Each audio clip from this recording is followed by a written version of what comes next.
Hello everybody, come on to revise the vocab upstream third prep, the first unit. Our first unit is my home is my castle. My home is my castle, it's a proverb. Actually, our units, as we had studied, titled in a proverb to let us learn a lot about the vocab and enrich our vocab in this unit. My home is my castle, it's a proverb. Come on to see what does it mean. It is a proverb means that the Englishman takes his pride through his home's design or his house's design. Everybody in the English society designed his house according to his personalities, his needs, desires, so he takes pride of the design he has done. Come on to see what are those designs and why does everyone in the English society choose them. Houses with different designs here in England have a lot of uses and have different styles, different shapes, and a lot of titles. Come on to see the first one. Here we have the first one is semi-detached house. What does it mean, the semi-detached house? I think through the two pictures we can see them easily and understand them easily. The first one on the right, it's a single unit for a house with two doors and the same number of the windows. On the side of each one, we have a garage, a separate one for each. So this is a house for two units. A single unit, but only a house for two units, for two families. Come on here to see the other one. There are two buildings or two separate houses, share the same wall from the one side and have different color of painting, different designs. So what are these? They are two houses for two families, but they are shared the wall from the side. So I guess that you can get the meaning. Come on to see the whole definition for that semi-detached house. Next slide you can see. Semi-detached house definition. It's a house joined to another one on one side. As we saw in the last picture, we had two houses shared from one side, having one shared wall. So again, they are two houses but joined from one side only. Okay, what about the other? Here we have semi-detached. Come on to see the next one and the next house title. In the English society, they used it to say detached house. And what does it mean? If we look here, we can find here a single unit building. It's a house standing by its own, not sharing anything with the other, not the garage, not the backyard, as we can see here in the picture. Only one painting and the number of the doors. Although we have two doors, but only one single unit, not shared with the other building. So it's a detached house. If we can say the definition, it's a single unit for only one single family, not sharing any wall from the other. Come on to see the whole definition for that detached house in the next slide.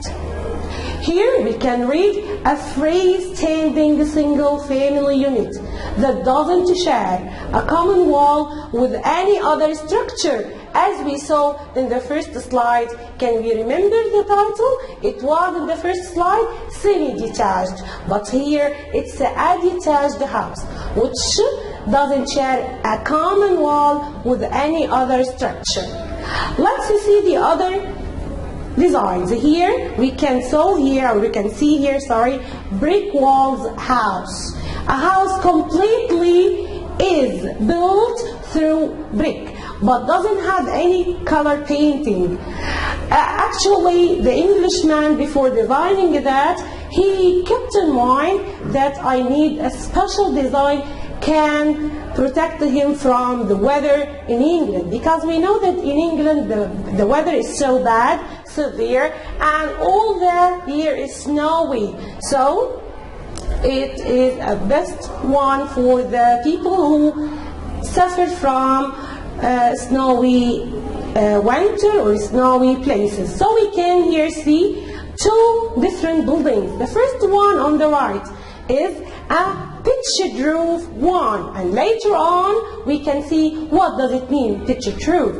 But it's also built with brick, and here all the houses built with bricks. Bricks, you can see and know the meaning of the bricks through the picture. So it's easy to be understood. Come on to see the whole definition as we used to see in the other last 3 slides. So next, you can see the whole definition. Brick walls house, a house which is built out of bricks. A house which is built out of bricks. I'm repeating again to not forget, it's easily understood and it's easy, we can get the meaning. Come on to see what are the others designs. But don't forget that brick can keep the house warm. So the English man in the English society used to build his house with the bricks to keep the interior house hot, warm, and not to easily use other electricity or other means of being warm or having a heater inside. And this is only for the countryside or the coast houses. Let's see the other. Here, if we look from the first time to that picture, we can imagine and easily understand that it's a house which can be seen easily in the countryside. And this house is designed according to its roof. Come on to see the roof is built through what? Who can guess and see? It's through the thatch. What does it mean, thatch? It's the straw, the plants, when we can get the plants and let them be dry. And then all the farmers in the countryside gather all those thatch or straw and cover the whole house with. In the countryside, I mean, or the farms. So this house is a thatched roof house. Why? Because its cover is whole covered, or its roof is whole covered with thatch. So it's a thatched roof. Come on to see the title and then the definition. Yes, thatched roof house. We can see that it's a house covered with a thatch or straw on its roof. Why? To keep the house not having a lot of water or kept the rainwater on the roof, and to keep all the house warm without need for the heating or the heater, which can be a cost for the farmers in that society. So we can see a lot of designs, a lot of levels for those people in every country, and each design let us know the level of living for the people there, whether in the countryside, in the city, in the village. So it's amazing design for the Englishmen. Come on to see what else in the next slide. Here the definition for the thatched roof house. We can call the house through the roof.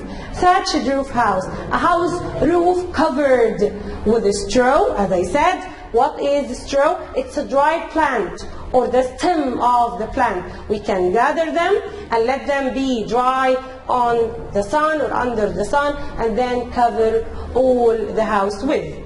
Next we have another one. Here, pitched roof. We had that picture before, and look at the roof only, not the walls of the house. The roof here has a curve and has shapes to be any water kept or any snow be slide easily down, not to keep the snow in the winter above the house. And this is a very, very famous design in the English society, cities, not countryside. So having a slope and not flat. Do you know the meaning of flat? Flat, something is straight and not take the shape of a curve. So again, pitched roof, take care of that meaning, having a slope and not flat. Come on to see what else we have. I think this is a very difficult one. We can understand and we can define. This is a tiled roof. Again, a tiled roof. From that word, what does it mean, tile, first? Tile is a sheet or a large sheet of clay. Do you know the clay? Clay is a material we can use it in the most cold or the coldest cities to cover the roof with, because it keeps the whole house or the whole building so warm and without needing for or need for a heater. So it's not only for being warm or being heated or have the house heat in the winter, but for a decoration. In the other side, it's a very beautiful one, on the left I mean, and this covered from the top of the house to the middle of it with that, to keep it heat or to keep it warm and to decorate the whole roof with that material, which is tile or clay. It can be decorated and used easily and shaped because it's a clay or like the mud. We can take a lot of colors. We can use the red, the black, or the gray one. And all the cities in England or village which have a lot of the winter season or the winter month snowy, use that kind of roof. So again, a tiled roof. Don't forget that title, and come on next to see. Now we have finished all the designs that the Englishman used in England. And don't forget that the title is a proverb, and all the units has that meaning. Englishman takes pride of his house, and don't forget to remember those names of the designs. Thanks, and see you later.